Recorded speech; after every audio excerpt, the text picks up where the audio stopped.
안녕하십니까. 교과서 읽어주는 남자 김영선입니다. 오늘 역사 수업 18번째 시간 함께 시작하도록 하겠습니다.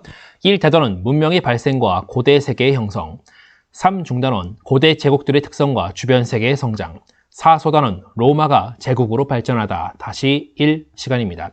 교과서는 44에서 45쪽 펴주시고요.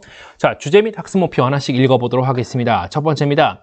시작. 로마 공화정이 성립하고 발전하는 과정을 설명할 수 있다. 두 번째, 시작. 로마 제정이 시작되고 몰락하는 과정을 설명할 수 있다. 네, 좋습니다. 우리 지금 몇 가지 단어들이 지금 좀 어려운 단어들이 나와 있는데 먼저 좀 살펴보고 갈게요. 이따가도 나오겠지만 먼저 보겠습니다. 자, 로마라는 나라가 있는데 그들이 공화정 그리고 제정이라는 어떤 정치 체제로 탈바꿈하게 됩니다. 근데 그 과정 중에 공화정이 대체 뭐고 제정이 대체 뭔지 알아야 될 거 아니에요? 그래서 공화정 같은 경우는 찾아보시면 나오시겠지만 공동으로 화합해서 하는 정치를 말하고요. 제정은 뭘까요? 맞아요. 황제의 제입니다. 그래서 황제가 정치를 한다는 겁니다. 그러니까 공화정은 몇 명이서 할까요? 여러 명이서 정치를 하게 되고요.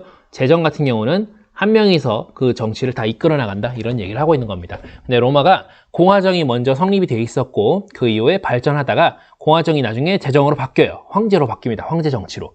근데 그 황제 정치로 시작되고 나서 그 다음에 몰락하는 과정, 무너지는 과정까지 우리가 오늘 같이 보도록 하겠습니다.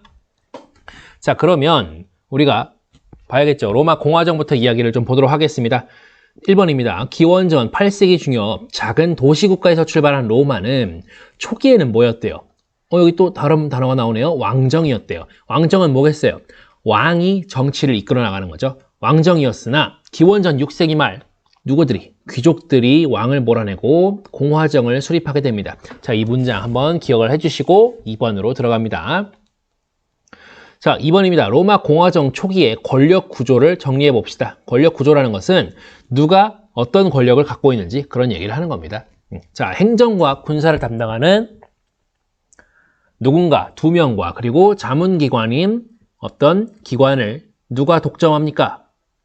귀족이 독점합니다. 그랬더니 누가 불만이에요? 그쵸? 평민들이죠. 그래서 3번입니다. 평민들이 권력 투쟁을 벌인 결과 얻은 것은 무엇인가요? 되어 있는데 일단 이 문장에는 평민들이 권력 투쟁을 벌였다는 사실이 들어있죠. 권력 투쟁, 권력을 가져오기 위해서 누구들에 대항해서, 그쵸? 귀족들에 대항해서 평민들이 권력 투쟁을 벌였습니다. 그랬더니 두 가지를 설치하게 됩니다. 자, 그러다가 기원전 3세기가 됩니다. 이탈리아를 나중에 통일해요. 로마가 원래 이탈리아 중앙에 있던 그런 도시국가였는데 이탈리아 반도 자체를 다 통일해버립니다. 지중해 패권을 두고 카르타고라는 나라와 어떤 전쟁에서 승리합니다. 카르타고라는 나라와 싸웠어요. 근데 그 전쟁에서 승리하고요. 이후 계속된 전쟁을 통해서 지중해 일대를 모두 장악하였다 라고 해서 나중에 어떤 말까지 나오냐면 지중해는 로마의 호수다, 이런 말까지 나왔었습니다. 자, 다음 문제 가볼게요. 자, 5번입니다. 포에니 전쟁. 이게 어떤 전쟁인지 나왔어요, 사실. 자, 위에서 누구와 싸웠다고요? 그쵸, 카르타고와 싸웠던 그 전쟁, 포에니 전쟁입니다. 이름이 좀 특이하죠? 자, 포에니 전쟁 승리 이후에 로마는 위기를 맞이합니다. 그 위기의 내용을 정리해 보도록 할 텐데, 자, 로마의 유력자라는 것은 힘 있는 사람들이에요. 자, 그 사람들이 많은 노예들을 차지해요. 왜? 전쟁에서 승리하니까 거기서 노예들을 많이 데려왔던 거예요. 그런데 그 노예들을 어디다가 쓰느냐? 노예들을 활용해서 대농장, 다른 이름으로 있어요, 교과서에. 자, 이것을 경영하게 됩니다.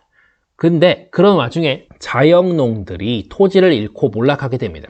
자, 자영농이 뭔지 찾아보셔야 되는데 여기 보시면 스스로 자자에 경영할 영자에 농업 농자입니다. 그러니까 이건 풀이를 지금 해드릴게요. 자, 자영농 같은 경우는 뭐 아주 넓은 땅이나 농장이 있는 것은 아닙니다. 하지만 자기 땅을 가지고 농사를 지어나가는 그런 사람들인데 이 노예들을 통한 대농장 경영이 점점 늘어나니까 나중에 이 자영농들이 경쟁력이 너무 떨어지는 거예요.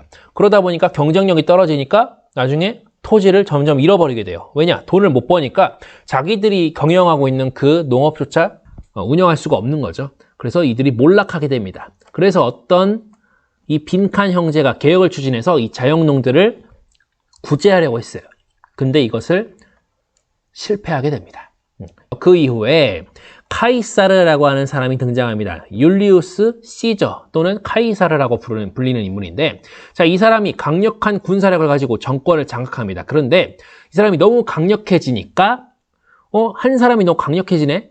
근데 우리 로마는 뭐예요? 공화정이잖아요. 공화정은 공동으로 화합해서 하는 정치인데 한 사람이 너무 강력해. 그러면 돼야 안 돼요? 그걸 아주 싫어하는 사람들이 있었어요. 그래서 그 반대파들이 다른 말로 공화파입니다. 공화정파예요. 공화정을 중시하고 강조했던, 주장했던 그 공화파가 이 카이사르를 암살하게 됩니다. 그래서 카이사르가 죽게 돼요.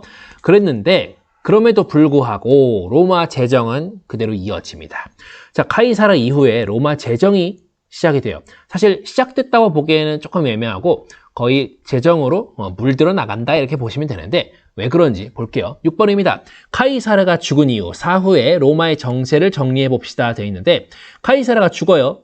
근데 그 가운데 어떤 인물이 누가 반대파를 누르고 이 정치적인 혼란을 수습합니다. 생각해 보세요. 카이사르가 정권을 다 장악하고 있었어요.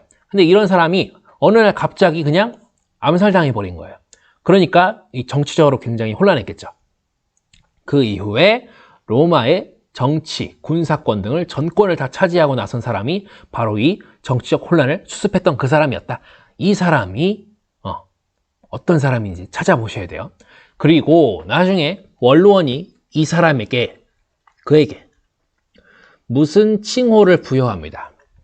원로원은 로마에서 굉장히 힘 있는 그런 기관이었어요. 위에서도 나와요. 사실 여기 빈칸 중에 나오는 기관입니다. 근데 거기서 이 칭호를 부여했어요. 그게 기원전 27년이거든요. 그래서 사실상 이 칭호를 받음과 동시에 이 인물이 로마를 다스리고 있던 이 시기는 곧 로마 뭐다? 로마 제정이다.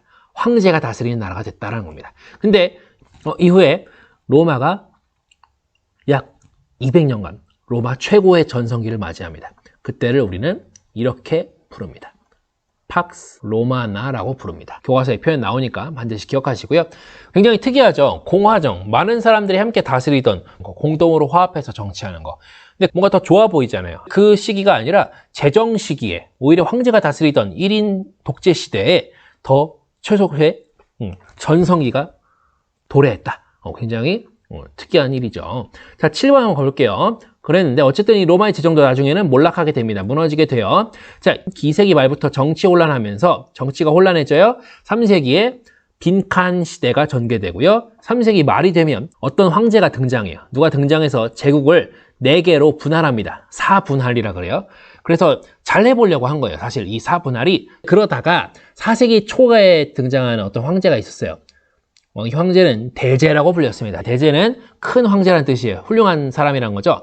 마치 세종에게 세종대왕이라고 부르는 것처럼 그랬던 겁니다. 자, 아무튼 이 대제가 등장하면서 크리스트교라고 하는 종교를 공인하게 되고요. 그리고 수도로 옮깁니다. 천도는 수도로 옮긴다는 뜻인데 어디로 옮기느냐? 콘스탄티노플이라는 곳으로 옮기게 되고요. 이게 다 사실 제국의 부흥을 꾀하는 거였습니다. 그랬는데 그 이후에 이러한 노력들이 막 있었어요. 이 3세기 말에 이 황제, 그리고 4세기 초에 이 황제 또는 대제가 이 무너져가는 이 로마를 다시 세워보려고 했는데 이러한 노력에도 로마 제국은 결국 어떻게 됐다? 동쪽과 서쪽의 로마로 각각 분열됩니다. 그게 395년이라고 되어 있는데 이거는 선생님이 한번 연도를 다시 확인해 볼게요. 네, 395년인 건 맞습니다. 네, 395년인 건 맞고요. 선생님이 지금 잠깐 다른 연도가 헷갈려서 좀 멈칫했는데 395년 맞습니다. 자, 그러면 우리 오늘 수업은 여기까지 하도록 하고요. 오늘 로마의 공화정과 로마의 제정에 대해서 함께 살펴봤습니다. 다음 시간에는 로마의 문화에 대해서 좀 얘기를 해볼게요. 오늘 수업은 여기까지입니다. 고생하셨습니다.